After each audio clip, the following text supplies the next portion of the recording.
nggak dicabut. Oh, berarti dia mencabut perusahaan-perusahaan yang lain, IUP dan HGU-nya, tapi perusahaannya Bahlil sendiri nggak dicabut gitu ya. Gitu. Tapi lo tadi menyebutkan dia nggak produktif. Betul. Apa buktinya? Ya, yang saya dapatkan informasinya dari lingkaran BKPM dan juga pengusaha yang diminta langsung untuk menyediakan alat beratnya itu, ya dia terlibat lewat orangnya.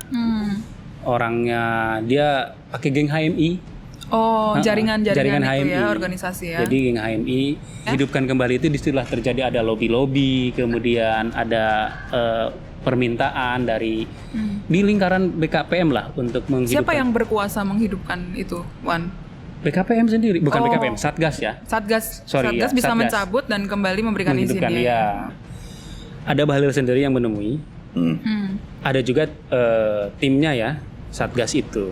Timnya ada lumayan banyak, ada banyak ya di lingkaran BKPM ini yang diajak oleh Bahlil untuk membahas soal itu ya, soal pencabutan dan penghidupan kembali.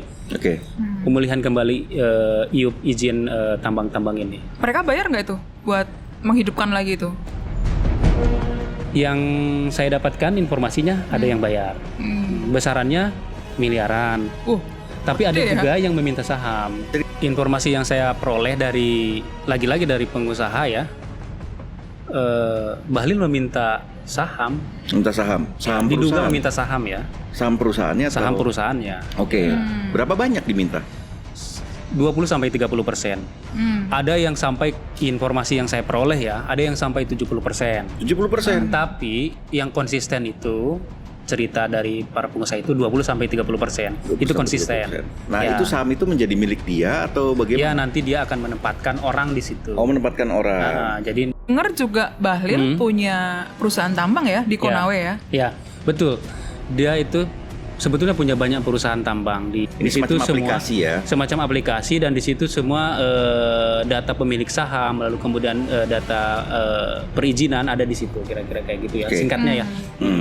Nah, menurut data di Kementerian SDM, Meta Mineral Pradana ini dimiliki oleh Riva Capital dan juga PT Bersama Papua Unggul. Nah, ketika kami cek PT Bersama Papua Unggul itu lewat akta usahanya ya, itu punyanya Pak Bahlil. Punya Bahlil. Nah, artinya kan ada semacam tebang pilih ya.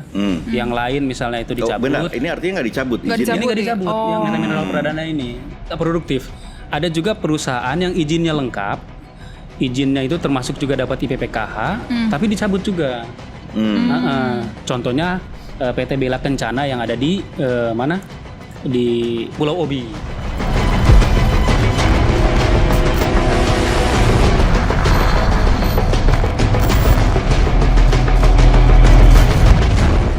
Menteri Investasi Bahlil Lahadalia diduga terlibat dalam kasus penyalahgunaan wewenang dalam mencabut dan mengaktifkan kembali izin usaha pertambangan. Berikut adalah penelitian mendalam berdasarkan berita dan informasi dari internet. Menteri Bahlil Lahadalia, yang juga menjabat sebagai Kepala Badan Koordinasi Penanaman Modal BKPM, dituding terlibat dalam kasus pelanggaran izin pertambangan dalam kapasitasnya sebagai Kepala Satgas Penataan Penggunaan Lahan dan Penataan Investasi. Bahlil diduga meminta imbalan uang miliaran rupiah atau penyertaan saham kepada masing-masing perusahaan dalam proses pencabutan dan pengaktifan kembali izin usaha pertambangan, AUP, dan hak guna usaha, HGU, lahan sawit di beberapa daerah. Komisi Pemberantasan Korupsi, KPK, menyatakan akan mempelajari informasi ini dan melakukan klarifikasi kepada para pihak yang dilaporkan mengetahui atau terlibat dalam proses perizinan tambang nikel. Wakil Ketua KPK, Alexander Marwata, mengatakan bahwa KPK akan berkoordinasi dengan Kementerian Investasi, BKPM, yang dipimpin oleh Bahlil. Anggota Komisi Sepna DPR RI, Mulyanto, mendorong pimpinan DPR untuk mendalami dugaan penyalahgunaan wewenang ini dan mengundang pihak dan kementerian terkait. Mulyanto juga menyoroti Satuan Tugas Penataan Penggunaan Lahan dan Penataan Investasi yang dipimpin Bahlil menilai bahwa Satgas ini justru akan merusak ekosistem pertambangan nasional. Mulyanto menuding pemerintah terkesan semena-mena dalam memberikan wewenang ke lembaga tertentu. Urusan tambang yang harusnya jadi wewenang Kementerian ESDM kini diambil alih oleh Kementerian Investasi. Dia juga menilai keberadaan Satgas yang dipimpin Bahlil syarat kepentingan politik karena dibentuk jelang kampanye Pilpres 2024. Sebagai informasi, Satgas Satuan Tugas Penataan Lahan dan Penataan Investasi dibentuk Presiden Joko Widodo melalui keputusan Presiden atau Kepres nomor 1 tahun 2022 pada Januari 2022. Sejak terbentuk, Bahlil mengklaim telah mencabut 2,78 izin tambang. Dalam konteks ini, penting untuk mencatat bahwa semua informasi ini masih merupakan dugaan dan belum terbukti secara hukum. Proses hukum harus dijalankan untuk menentukan kebenaran dari semua klaim ini. Berikut adalah beberapa individu dan entitas lainnya yang juga disebut-sebut dalam konteks kasus ini. Kepala Biro Hukum Kementerian Investasi Rilke Jeffrey Huawe. Dia mengaku mendapatkan informasi serupa dari sejumlah pengusaha tentang permintaan fee untuk menghidupkan kembali IUP yang telah dicabut. Rilke juga membantah klaim Bahlil bahwa 2,78 izin tambang telah dicabut sejak awal 2022. Pengusaha tambang, beberapa pengusaha tambang merasa resah karena izin usaha pertambangannya telah dicabut oleh Bahlil dengan kebijakan yang dinilai tebang pilih. Mereka juga mendapatkan informasi bahwa izin perusahaan Bahlil tetap berlaku meski tak produktif. Pihak asing. Bahlil menuding ada pihak asing yang terlibat dalam konflik horizontal yang terjadi di Pulau Rempang. Menurut Bahlil, setiap kali ada investasi besar yang ingin masuk ke Kepulauan Riau, selalu ada yang menghalangi. Komisi Pemberantasan Korupsi, KPK. KPK merespons laporan investigasi Majalah Tempo dan menyatakan akan mempelajari informasi ini dan melakukan klarifikasi kepada para pihak yang dilaporkan, mengetahui atau terlibat dalam proses perizinan tambang nikel. Harap dicatat bahwa semua informasi ini masih merupakan dugaan dan belum terbukti secara hukum. Proses hukum harus dijalankan untuk menentukan kebenaran dari semua klaim ini. Berikut adalah beberapa kemungkinan langkah selanjutnya dalam kasus ini. Komisi Pemberantasan Korupsi (KPK).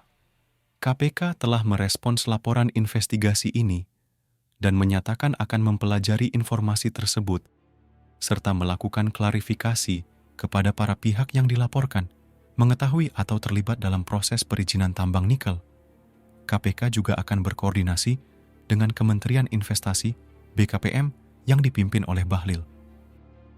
Pemeriksaan oleh DPR, anggota Komisi SEPNI DPR, Mulyanto, mendesak KPK untuk memeriksa Bahlil dalam kapasitasnya sebagai Kepala Satgas Penataan, Penggunaan Lahan, dan Penataan Investasi.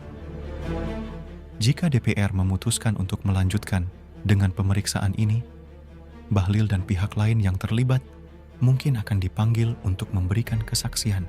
Penyelidikan lebih lanjut oleh media. Media seperti Majalah Tempo yang pertama kali melaporkan dugaan ini mungkin akan melanjutkan penyelidikan mereka dan menerbitkan lebih banyak detail tentang kasus ini di masa mendatang. Tindakan hukum. Jika bukti cukup kuat, kasus ini mungkin akan dibawa ke pengadilan.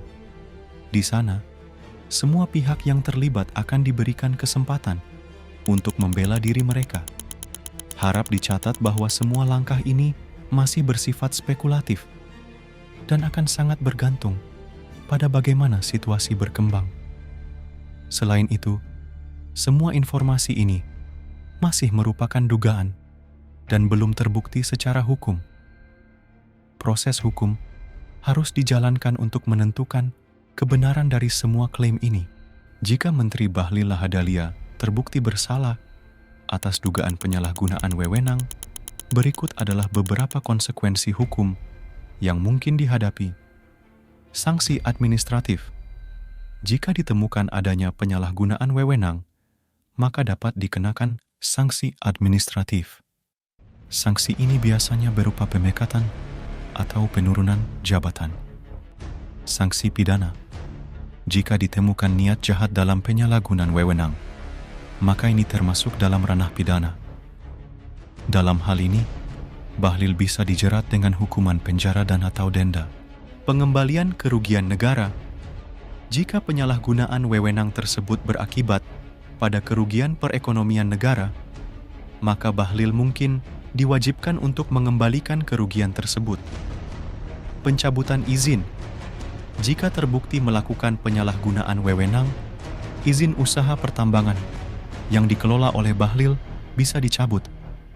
Harap dicatat bahwa semua konsekuensi ini masih bersifat spekulatif dan akan sangat bergantung pada bagaimana proses hukum berjalan. Selain itu, semua informasi ini masih merupakan dugaan dan belum terbukti secara hukum. Proses hukum harus dijalankan untuk menentukan kebenaran dari semua klaim ini.